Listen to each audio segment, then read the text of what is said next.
Test paper भी check नहीं हुआ, 11th का कर दिया मैंने, 12th का करूँगा। हैं? हाँ कर दूँगा कल। E2 reaction,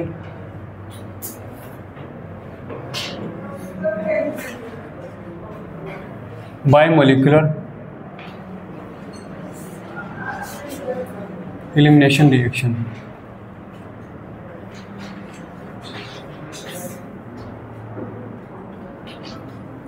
biomolecular elimination reaction.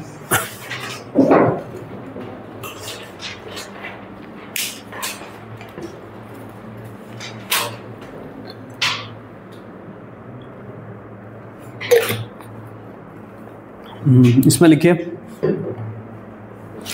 E2 is a single step elimination. E2 is a single step elimination, single step elimination with a transition state, with a transition state, with a transition state। जैसे देखिए यहाँ पर reaction देखिए, CH3 CH, यहाँ से H निकलेगा आपका, ये CH Br और आपका यहाँ पर ये CH3। यहाँ पर कोई बेस हम लेते हैं usually alkoxide base RO- Na+, है ना। और यहाँ पर आपकी E2 रिएक्शन होती है और आपको मिलता है ये CH3 CH double bond CH CH3। इसका मैकेनिज्म देखते हैं कि कैसे ये काम करता है।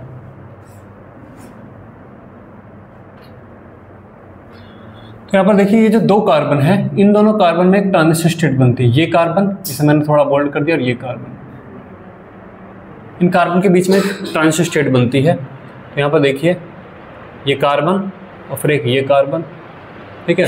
इसमें एक ये Br हम इधर लगा देंगे।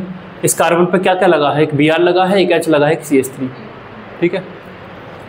ये आपका CH3 ऐसे ये बाहर आपके साइड में आ रहा है, तो मैं इसे ऐसे बना देता हूँ, ये आपके साइड में आ रहा है ना, बाहर निकल रहा है।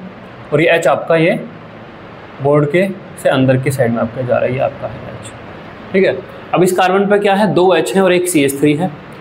तो एक H आपका इस तरीके से अलाइन होता है कि इसके अपोजिट, है ना, इसके अपोजिट।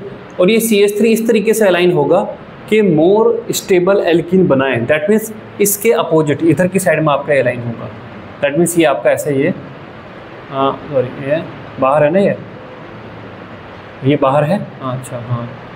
तो ये आपका ऐसा CH3 आपका ये ऐसा लाइन आपका ये होगा, CH3 आपका ये ऐसे, और यहाँ पर आपका ये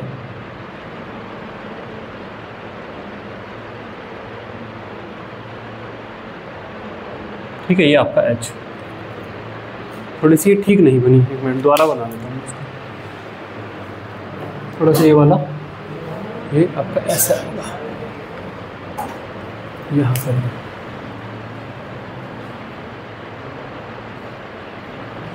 CH3 जैसे आएगा, ठीक है।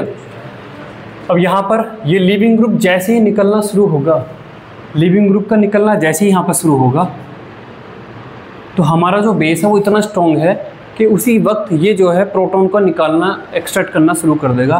दैट मीन्स यहाँ से Br निकल रहा है और इसकी जस्ट 180 डिग्री से इस H को, हमारा यहाँ जो RO- है, जो एल्कोक्साइड बेस है, वो इसको निकालना शुरू कर देता है। तो यहाँ पर एक चल रहा होता है एंटी एलिमिनेशन, है ना। यहाँ पर आपका एक एंटी एलिमिनेशन चलता है, ठीक है। यहाँ पर आपका, यहाँ पर देखिए एंटी एलिमिनेशन,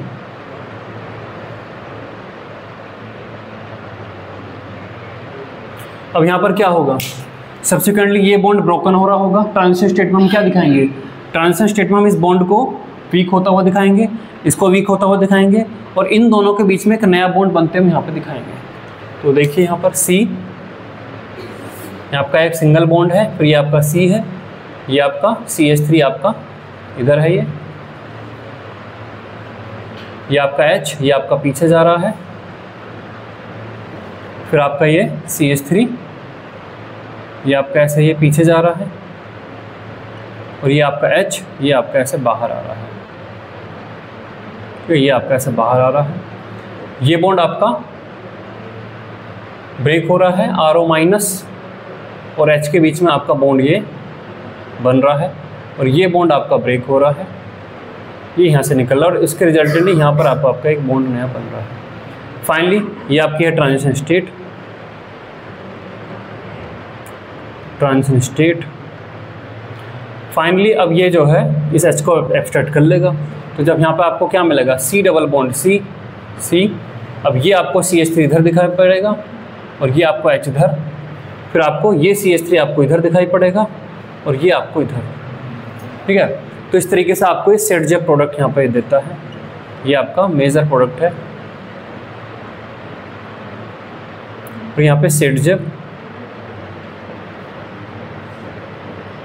प्रोडक्ट आपके है। सेट जेब प्रोडक्ट मतलब यहाँ पर उसने जानबूझ के इन दोनों कार्बन के बीच में ट्रांजिशन स्टेट बनाई, चाहता तो वो इस Br को और यहाँ से भी तो एक H निकाल सकता था, दैट मीन्स इन दोनों कार्बन के बीच में भी वो ट्रांजिशन स्टेट बना सकता था, लेकिन E2 रिएक्शन भी सेट जेब प्रोडक्ट देती है, तो वो जानबूझ के इन दोनों के बीच में ट्रांजिशन स्टेट बनी है, जिससे आपकी जो एल्कीन है वो मोर स्टेबल आपकी बने, ठीक है। पहले ही बनाइए।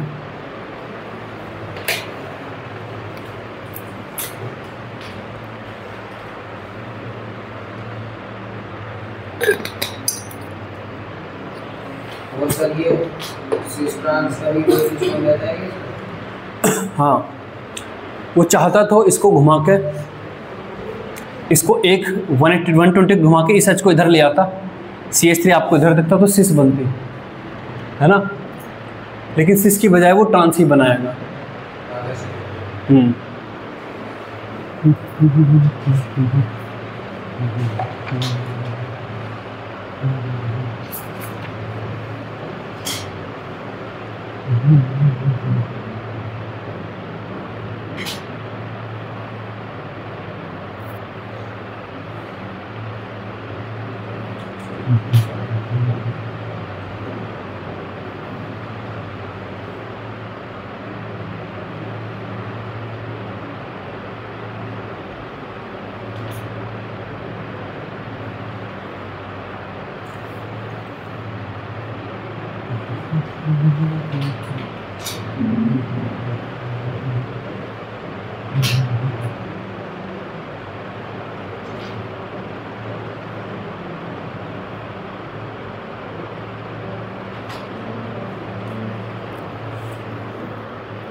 चलिए हो गया भाई, थोड़ा तेज तेज चलाया करो भाई, बहुत स्लो स्लो बना रहे हो।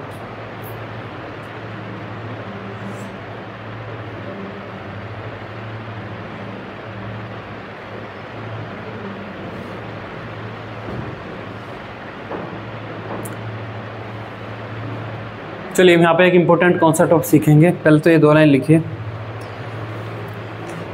वो कहता है कि ये ट्रांजिस्टेट, ये जो ट्रांजिशन स्टेट है, ये जो बीच की स्टेट है, ये किसके जैसी ज़्यादा होगी, इसके जैसी ज़्यादा होगी या इसके जैसी ज़्यादा होगी। ये ट्रांजिशन स्टेट जिसके जैसी ज़्यादा होगी उसकी स्टेबिलिटी के हिसाब से ये ट्रांजिस्टेट बनेगी। दैट मीन्स यहाँ पर अगर इस तरीके का एक स्लोप है ना,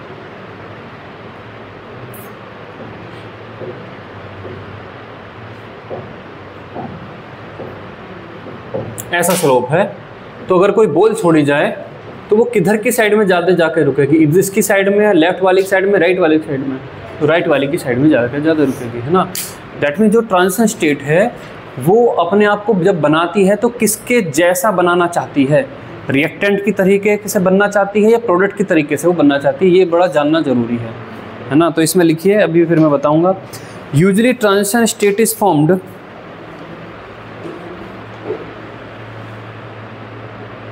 usually transition state is formed in such a way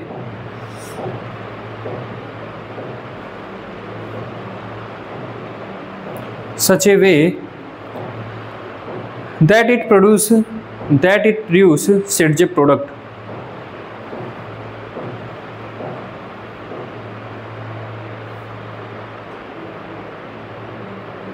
That it produce Serge product. Full stop. Transition state have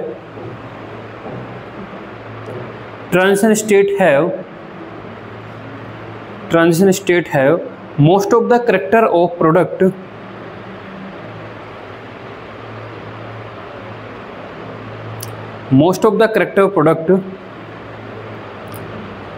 so it form more stable alkene,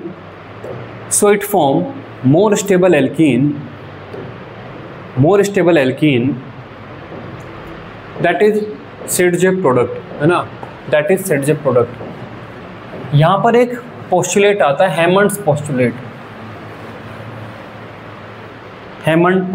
है ना।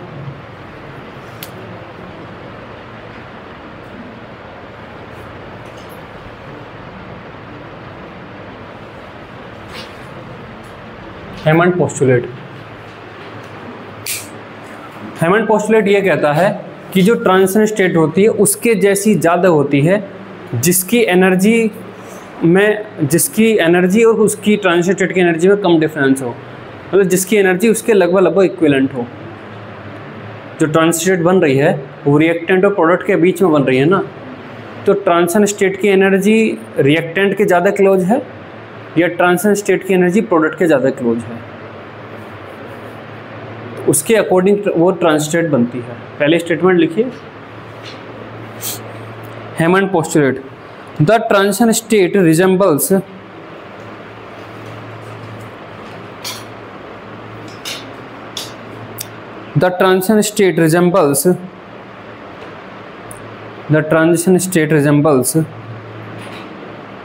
that of the structure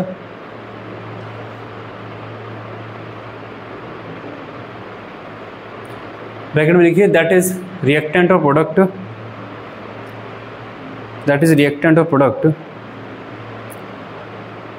which is closest to it in free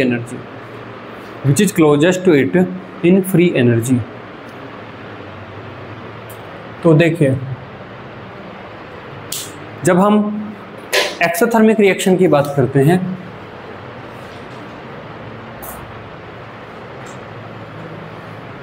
ये आपकी energy है। मान लो कि exothermic reaction है,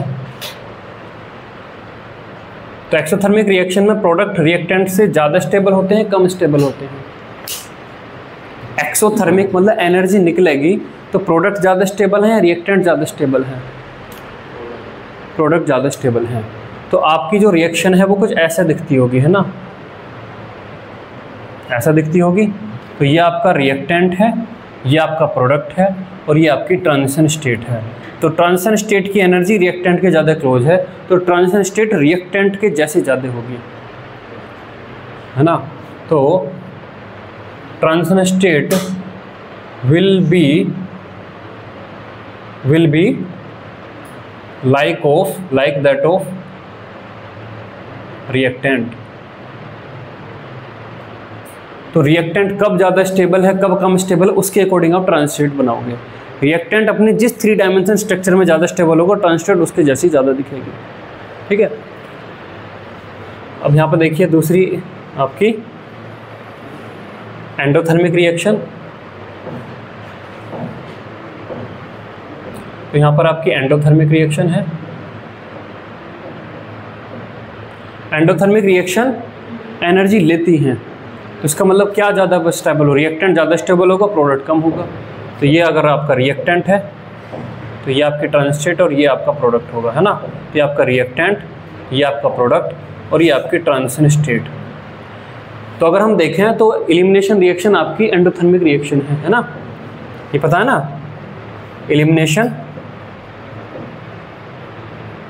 reaction are endothermic reaction, that means in graph पे हमें देखना है। और यहाँ पे प्रोडक्ट आपके क्या है, एल्कीन है। तो आपकी जो ट्रांजिशन स्टेट है, ट्रांजिस्टेट वो करैक्टर लेगी जो एल्कीन के लिए ज़्यादा सुटेबल है। ट्रांजिस्टेट जो बनाएगी अपने आप को, तो ट्रांजिस्टेट अपने आप को उस तरीके से बनाएगी जिससे वो ज़्यादा स्टेबल एल्कीन बना रही हो। रिएक्टेंट को पहले आज़ादी दी जाती है कि तू पहले एक ट्रांजिशन स्टेट बना ले, और जो ट्रांजिशन स्टेट है वो एनर्जी में एल्कीन के जैसा है। तो अगर ज़्यादा स्टेबल एल्कीन होगी, ज़्यादा अच्छी स्टेबल एल्कीन होगी, तो ट्रांजिस्टेट अपने आप को उस रूप में डालेगी। आप बनने वाला प्रोडक्ट, किसी भी रिएक्शन में बनने वाला प्रोडक्ट आप मोर एंड मोर स्टेबल ही बनाते हो ना। ये चीज़ फाइनल प्रोडक्ट पे पहुंचा रही है आपको ट्रांजिशन स्टेट, और ट्रांजिस्टेट रिएक्टेंट के प्रोडक्ट के जैसी है। तो ट्रांजिस्टेट अपने आप को मोर स्टेबल फॉर्म में बनाएगी, तो मोर स्टेबल फॉर्म वो एल्कीन के हिसाब से डिसाइड करेगी।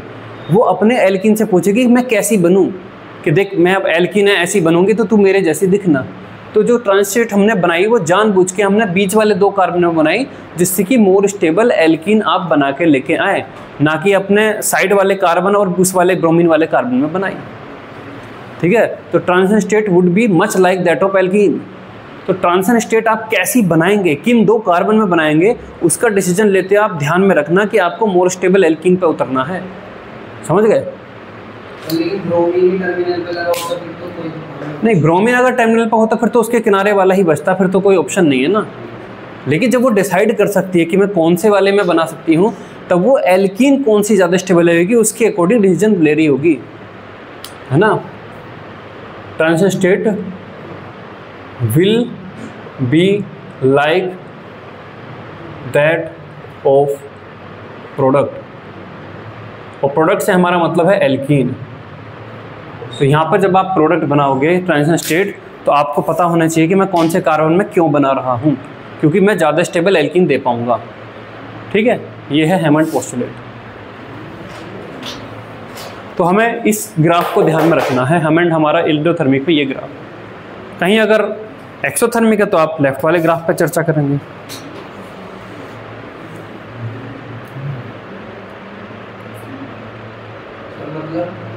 उधर साइड का क्या सिस्टम रहेगा कि बनाएगा तो प्रोडक्ट की, लेकिन दिखेगा रिएक्टेंट जैसा। ट्रांजिशन स्टेट आप किसके बीच में बनाओगे? ट्रांजिशन स्टेट में आप रिएक्टेंट के टाइप की जैसी बनाओगे, और वहाँ पे जो भी प्रोडक्ट निकल रहे हों या जुड़ रहे हों, फाइनल प्रोडक्ट उसके हिसाब से डिसाइड होगा। फाइनल प्रोडक्ट पी रिएक्टेंट के हिसाब से डिसाइड होगा, रिएक्टेंट ऐसा था, जो भी है, मतलब फाइनल प्रोडक्ट जब आप देखोगे इसके जैसा क्यों बना, क्योंकि रिएक्टेंट ज़्यादा स्टेबल उस फॉर्म में था। जो भी है रिएक्टेंट को आपको जिस फॉर्म में बना के देगा ना, उसके हिसाब से। हाँ, मतलब मतलब वहाँ पे जो ट्रांजिशन स्टेट बनेगी वो रिएक्टेंट के ज़्यादा स्टेबल वाले स्ट्रक्चर के हिसाब से हाँ, ट्रांजिशन स्टेट उस रिएक्टेंट के जैसी बनेगी, फिर वहाँ पे जो भी ग्रुप लगने हो जुड़ने हो फाइनल प्रोडक्ट फिर ये इसके जो है ये यहाँ के अकॉर्डिंग डिसीजन चला होगा। यहाँ पर डिसीजन चलेगा ये कौन सा ज़्यादा स्टेबल है, वहाँ पर डिसीजन प्रोडक्ट में चलेगा कि ये ज़्यादा स्टेबल था इसके अकॉर्डिंग।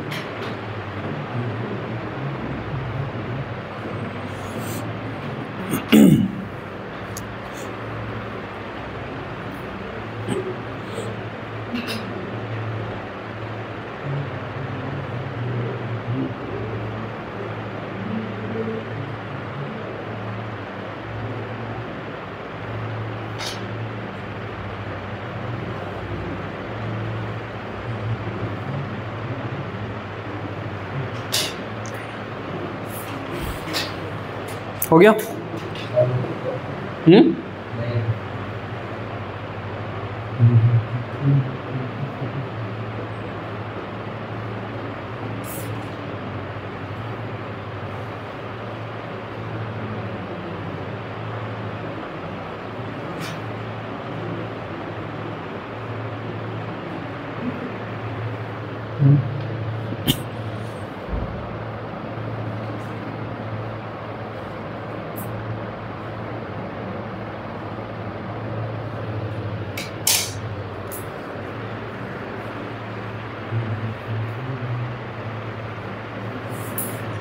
हो गया भाई?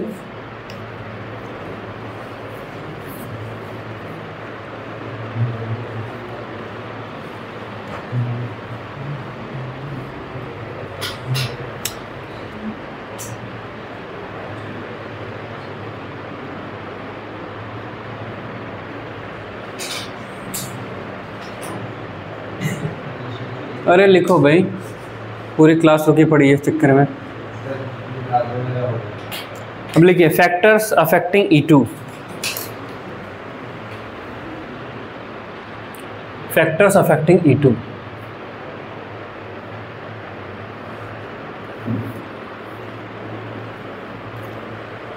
चलिए तो यहाँ पर जो रिएक्शन वो उस हिसाब से चल रही है।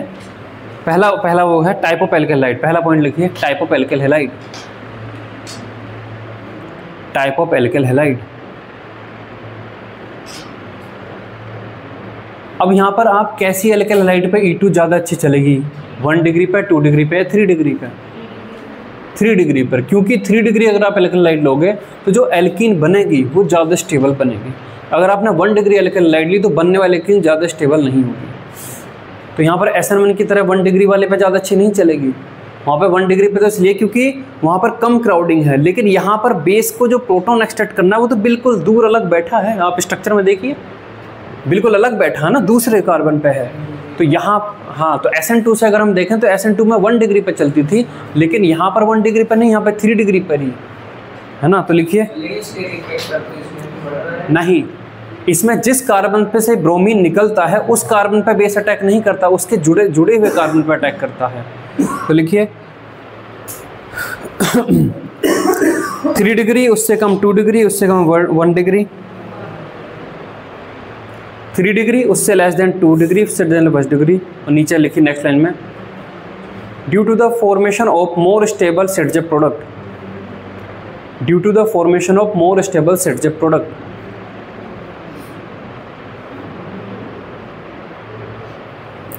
ठीक है, तो एल्केल हैलाइड का ऑर्डर E1 और E2 दोनों में ही 3 डिग्री में सबसे ज़्यादा है। दैट मीन्स E2 और SN2 में कोई रेस राउंड नहीं है। E1 और SN1 में रेस है, क्योंकि सेम सबस्ट्रेट पर वो भी बढ़िया चलती है, सेम सबस्ट्रेट पर वो भी बढ़िया चलती है। लेकिन कभी भी SN2 और E2 में रेस राउंड नहीं है, क्योंकि SN1 बढ़िया चलती है 1 डिग्री पर एल्केल हैलाइड पे और E2 बढ़िया चलती है 3 डिग्री पर। तो कोई इनमें आपस में वो नहीं है। ठीक है, कंपटीशन नहीं है। नेक्स्ट लिखिए लीविंग ग्रुप। नेक्स्ट लिखिए लीविंग ग्रुप। नेक्स्ट लिखिए लीविंग ग्रुप। तो देखिए यहाँ पर लीविंग ग्रुप का निकलना स्लो स्टेप में है। एक ही सिंगल स्टेप है इसमें, यही स्लो स्टेप है ना। अब एक ही यहाँ पर स्लो स्टेप है, तो लीविंग ग्रुप आप कैसा चाहेंगे कि अच्छे से निकल जाए? निकलेगा तो रेट अच्छा आएगा।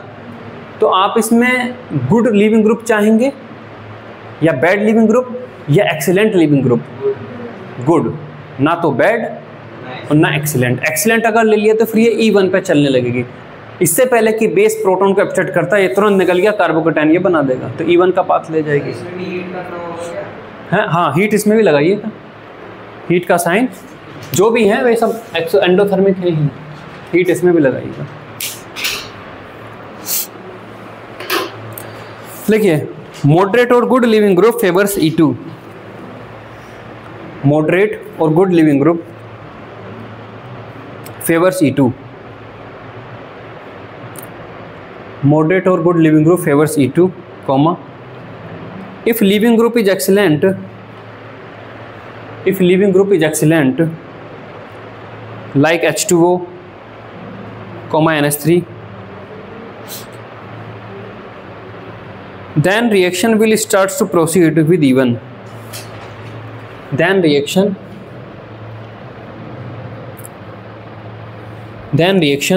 will start to proceed with E1। Next लिखिए type of base, type of base, type of base लिखिए लाइक RO माइनस। तो लिखिए स्ट्रॉन्ग बेस फेवर्स E2, स्ट्रॉन्ग बेस फेवर्स E2। आपको यहाँ पर स्ट्रॉन्ग बेस लेने होंगे, अगर स्ट्रॉन्ग बेस नहीं लिया तो लीविंग ग्रुप निकल जाएगा, इससे पहले कि बेस एब्स्ट्रैक्ट करना शुरू करे E1 पर चली जाएगी। Strong base favours E2 like RO minus Na plus, RO minus K plus, है ना, RO माइनस K प्लस। वो sometimes RO minus Na plus भी लिख देता है, लेकिन जो है वो एल्कोहलिक, मतलब कि एल्कोहलिक KOH ही है, एल्कोहलिक मतलब सोट वो नहीं है कि NaOH नहीं है, एल्कोहलिक KOH ही है मेन तो, है ना, comma tertiary BuO minus K plus. इसकी स्ट्रक्चर देखिए, टर्शरी ब्यूटॉक्साइड है ये, पोटेशियम टर्शरी ब्यूटॉक्साइड, इसकी मैं लिख देता हूँ potassium tertiary TER tertiary butoxide, BuTOXID butoxide. क्या है ये है ये CH3 O माइनस और ये K प्लस, ये है पोटेशियम टर्शरी ब्यूटॉक्साइड। ठीक है, नेक्स्ट है LDA, lithium diisopropyl amide, है ना, लिथियम डाई आइसोप्रोपाइल एमाइड। तो देखिए ये क्या है आपका CH3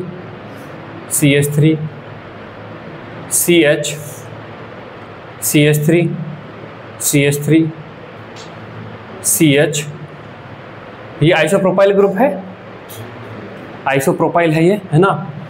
तो N दो यहाँ पे लग गए, जैसे NH3 होता था उस पर लग गए, यहाँ पे मान लो एक H लगा हुआ था, NHR2 ये था, ये मान लो अमोनिया होता है NH3, उसके दो H हटा के हमने RR लगा ली तो NHR2।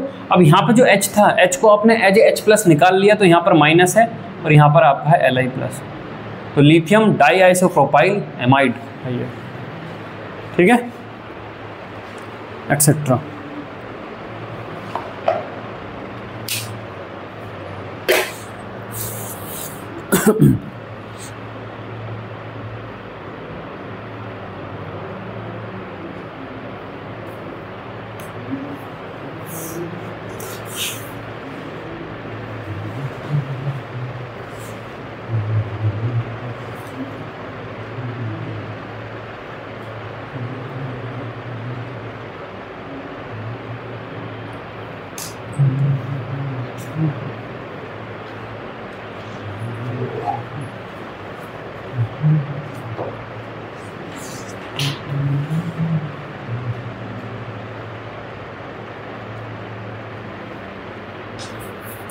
चलिए ABC में वो कहता है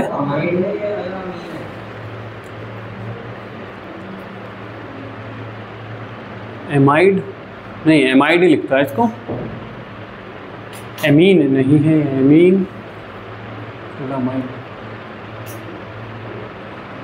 एमाइड ही लिखता है इसको, लिथियम डाइआइसोप्रोपाइल एमाइड,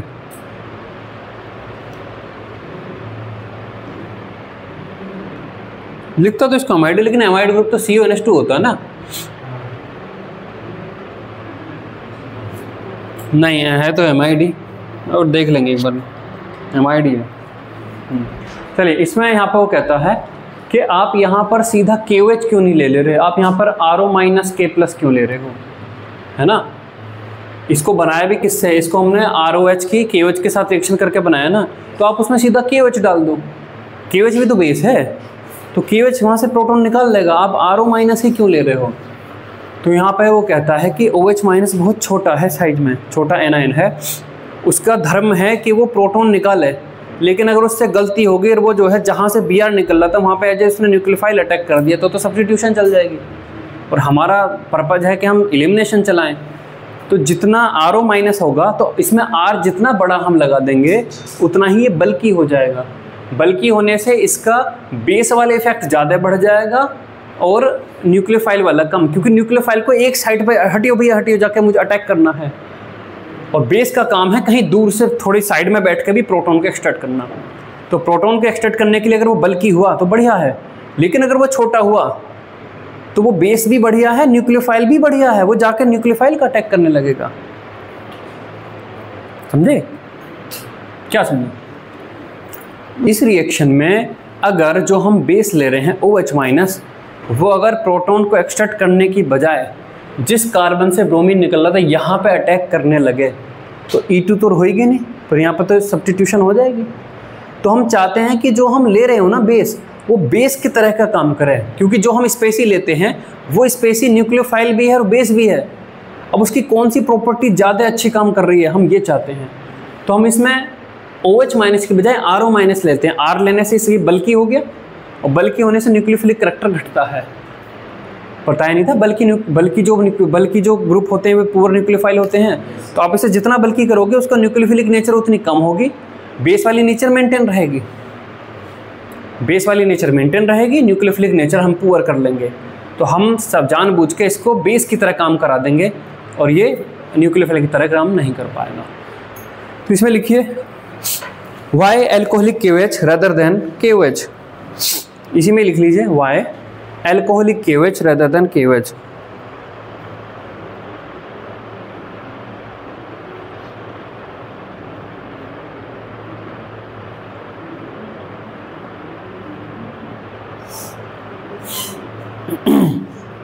तो लिखिए the alkoxide anion RO-,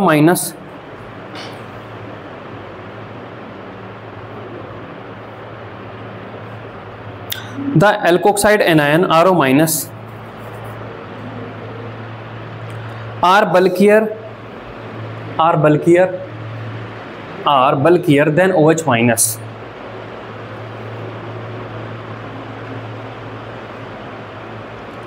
are bulkier than OH-, full stop। the greater bulkiness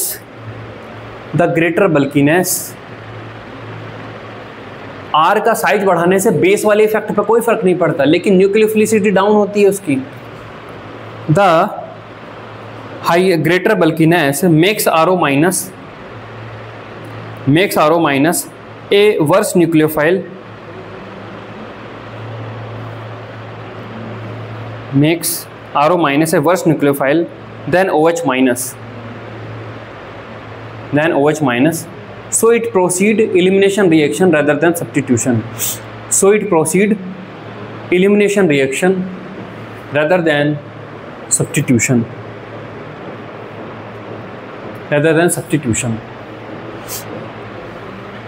rather than substitution,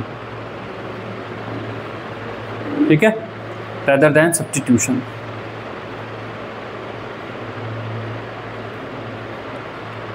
जहाँ पर न्यूक्लियोफिलिसिटी लिखी थी उसमें लास्ट लाइन में एक वो थोड़ा हमने गलत लिख लिया है।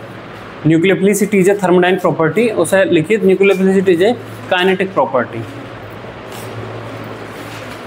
जहाँ पर न्यूक्लियोफाइल पढ़ा है वहाँ पे लिखा है न्यूक्लियोफिलिसिटी, तो उसमें सेकंड लास्ट वर्ड है थर्मोडायनेमिक लिखा है, वो काइनेटिक लिखा जाएगा।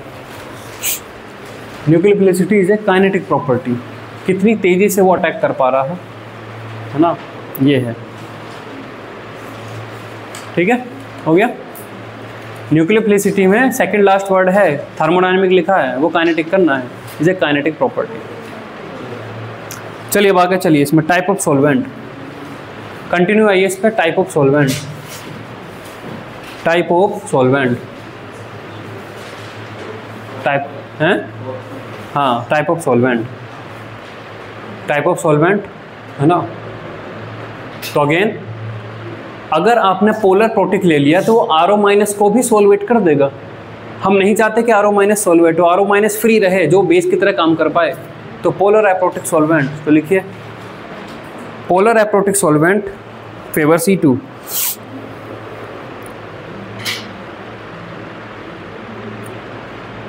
Polar aprotic solvents favours E2। Next लिखिए temperature.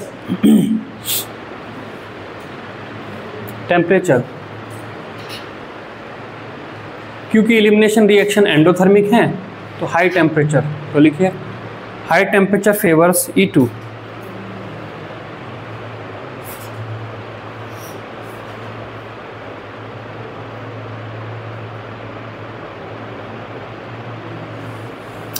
Type of product, type of product,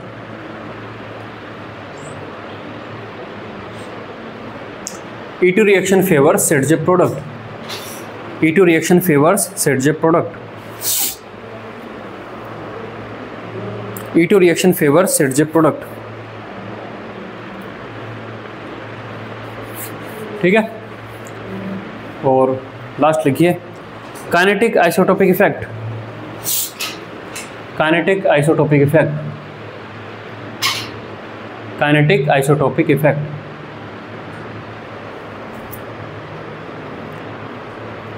अब यहाँ पर देखिए, अगर मैं इस सबस्ट्रेट में जितने भी हाइड्रोजन हैं, हाइड्रोजन को हटाकर अगर मैं ड्यूटेरियम लगा दूं तो इस रिएक्शन का जो रेट है क्या उस पर फर्क पड़ेगा?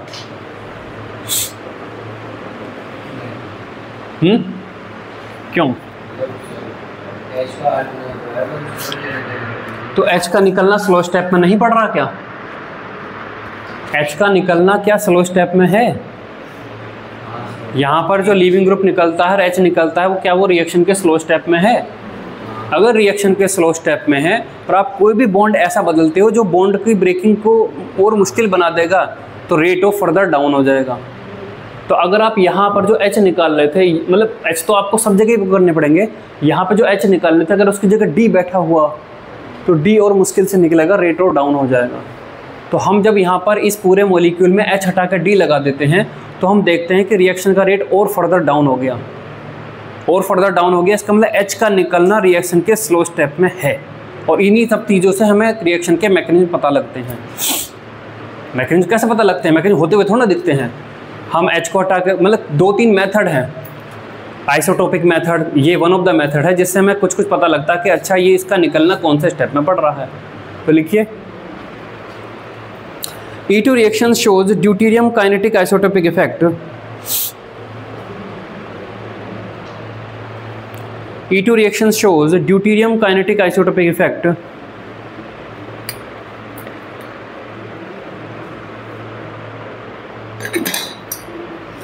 because the leaving of H,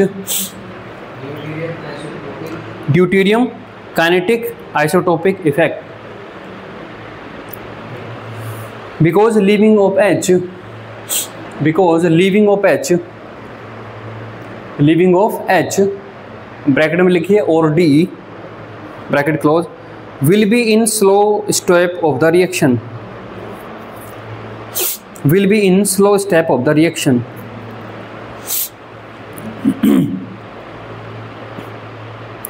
will be in slow step of the reaction,